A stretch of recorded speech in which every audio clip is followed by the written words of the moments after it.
The problems, again, are intractable problems because when you eliminate the price system and the private property that is at the root of the development of the price system, you take away all ability of anybody to make any rational economic plans. You have to know what resources are available, what is scarce, or what is plentiful, and you have to know what people actually need or want. How could any planner, think about it in your own life. What would it be like if you yourself, now nobody knows you better than you know yourself, for example. So what if I said to you, okay, we're going to have this experiment where everybody's going to get a fixed amount of money, make up any number you want, and within that budget, you have to plan for yourself for everything you are going to need or want for the next 5 years. And we're not even going to let the planners make the plans. We're going to let you do it for yourself. No, and nobody knows your needs and preferences better than you yourself do. So each person is directed to make a personal economic plan for the next 5 years. And you have to write down exactly what you need, how much of it you need, and so forth. Right? It can't be just like food. It has to be how much rice, how much oil, how much tuna fish, or whatever. Right? You can't produce food. These are always specific items and specific quantities. So make it up for yourself. Your plan, your personal 5-year plan. And then, so let's say we then collect your plans and we put them into production and we produce the items that you recommend, that you asked for, and you get them. But the proviso is now you have to live for the next 5 years using only those goods and services that you put into your initial plan. All right? Remember, you can't consume something that hasn't been produced, so if you didn't put it into your initial plan, it's not going to be available for you to use over the next 5 years. Now, okay, now how do you think that would work out? You think you'd have all your needs and desires met for the next 5 years in a material sense? I'm pretty sure that you would not. You might survive, maybe, but you're certainly going to run into incredible hardship along the way. And why is that? Because no one, even we ourselves, can possibly predict everything that's going to happen in the future. Things happen on a daily basis, let alone over a year or 5 years, that no one ever could possibly predict because there are things that happen that are accidental. You fall and break your wrist. Did you put enough medical products into your production plan to cover that possibility? Hope so. You get married and have children. Did you put enough resources in there to account for the birth of a child? You change your taste. One day you wake up and you want to learn how to play the violin out of the blue. Did you put violins and a violin lesson in your plan? You want to read a new book. Could you have anticipated a new book that would be written over the next 5 years that you might want to purchase? No, you'll probably have to wait until after the 5-year plan is over before you can gain access to that book. You're driving home from work and you see a little starving kitten on the side of the road. Did you put into your plan cat food? Maybe you didn't. Maybe you didn't even know maybe you didn't like cats, hadn't thought about that. But how are you going to feed that kitten that you accidentally come across driving home if you didn't put the relevant cat food into your initial production plan? And I could go on and on and on and on and on, but I hope you see clearly that regardless of how well you know yourself and your preferences and your tastes and your life situation today, no one can possibly predict all the almost infinite number of possible things that can happen that are contingent upon life being a continually changing set of circumstances, tastes, preferences, and conditions, and the fact of accidents happening. The weather. What if you put this much coffee in your production plan? I want enough coffee to last me these 5 years. Here's the amount. Well, that's fine, but none of us can control the weather, and what if next year there's a bad winter in Colombia and they're unable to grow the coffee beans that are necessary to fulfill your plan? Can't predict that from today. Nobody knows that, but you're going to be without coffee for a good long time until the next 5-year plan when you can change your plans. The point is that the problems of a planned economy have to do with the lack of the ability to gain the necessary knowledge, the knowledge of supply and demand that is necessary to make rational economic plans, combined with the problem that life is not static. It moves, it changes, often in very unpredictable ways, and none of us, no matter how great a genius we are, can possibly predict every future possibility and potentiality. The way that we survive in this world is by continually adapting to the ever-changing circumstances of human existence. And a market economy allows us to do that because the changes around us are quickly reflected in changing relative prices. However, in systems without a freely formed price structure, such changes cannot be registered or communicated in any form of social process. So you have to wait another 5 years for another 5-year plan to be made before any changes can be made. I think you can see for yourself how quickly such economic arrangements lead to human misery and want and suffering. And that is proven not just theoretically, but as a matter of historical fact by the failure of these collectivized economies in the 20th century. Now, Karl Marx had originally thought that communism would only come about through violent revolution, which is why he encouraged the workers across the world to rise up and violently seize back the means of production, the factories and so forth, from the capitalists.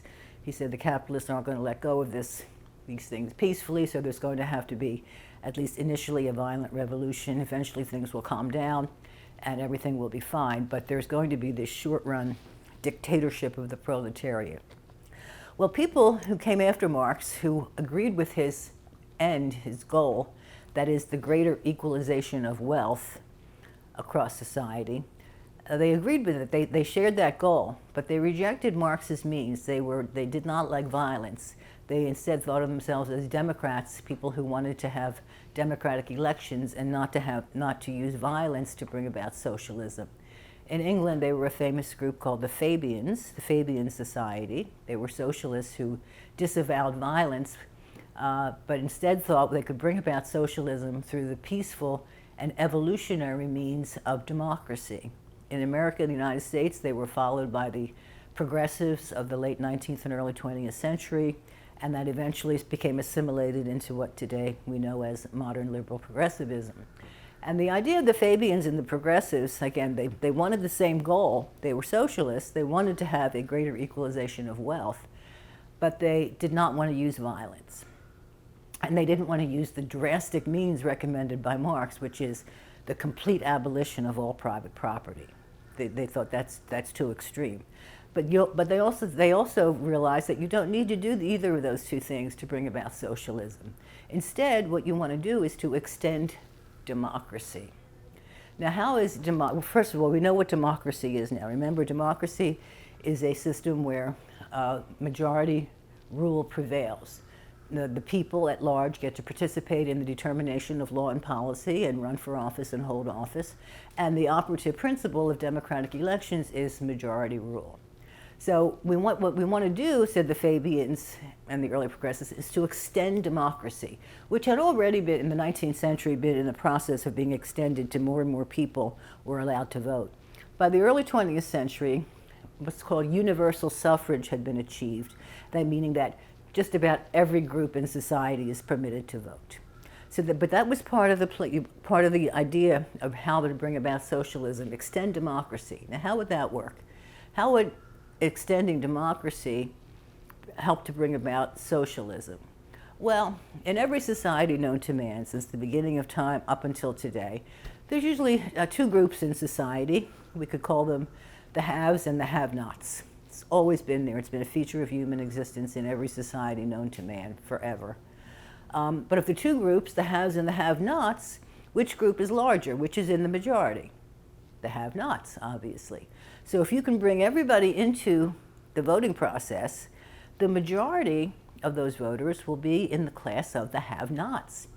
And so the Fabians and progressives realized that if you enlarge democracy and at the same time get control of the educational institutions in the society, you can encourage and successfully get more and more people, the have-nots, to vote for legislation that will transfer wealth from one group of people, the wealthier, to themselves. You can bring about the greater equalization of wealth in society. This is when we got a so-called progressive income tax, where people who earn more pay a higher tax rate. You can tax the higher income earners at a higher rate, take that money and redistribute it and give it to the people on the bottom end of the income scale. This will gradually, over time, lessen the disparity between the haves and the have-nots and bring about a greater equalization of wealth. And this, in fact, is the way that socialism came to England, and it brought about these socialistic elements within the United States system. And it still is going on today. You hear constantly this drumbeat about the evil capitalists and the 1% and the fat cats and the rich and so forth. Tax the rich, right? Isn't that the slogan nowadays? Tax them and redistribute the money over here to bring down here and raise up here. In that way you bring about the Marxist and socialist goal of a greater equalization of material wealth and so forth. That's sort of how we got, and we call it, as we've talked about earlier, what we have in the United States today is a form of mixed economy, where we do have authentically capitalist or market-based practices and institutions, but overlaid on top of those are various forms of socialistic and also fascistic institutions. We have, as most of the Western democracies have today, a mixed economy.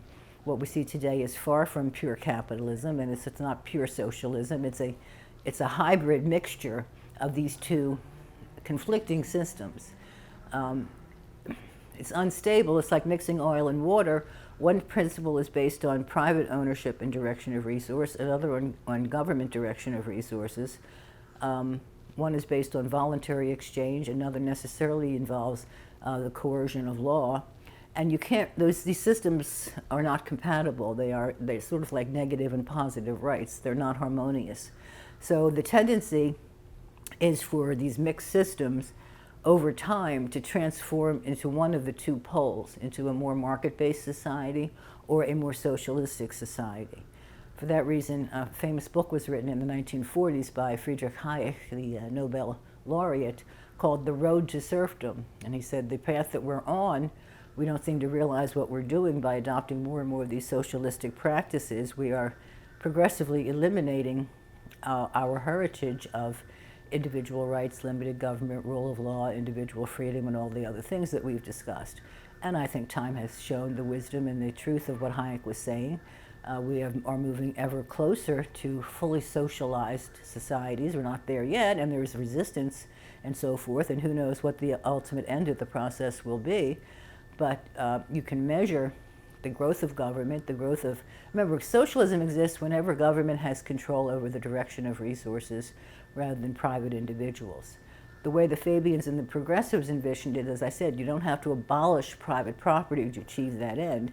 You can let people nominally have property rights in their money, but you tax it and regulate it in such a way that the individual really does not have any control over the direct allocation of his own resources. And just to give you a small example, if you pass legislation that says everybody has to buy a certain kind of health insurance containing specific benefits, or you have to pay a $3,000 fine, well, you know, you're leaving people private property in name, but if they have to spend $3,000 of that to buy the insurance or pay the fine, government is directing how those resources are used. And that's a socialistic practice. It's the individual no longer has decision rights. The individual can't use that money that's been taxed to buy what they personally think they need or want. Instead, the government decides how it's used.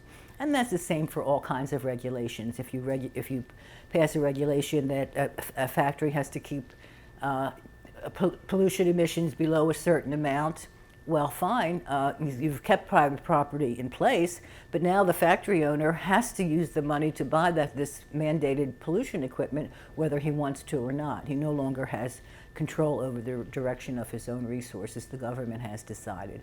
But they do it, as I said, through leaving property rights on the surface intact, but using taxation and regulation to bring about the same result, a governmental direction of resources.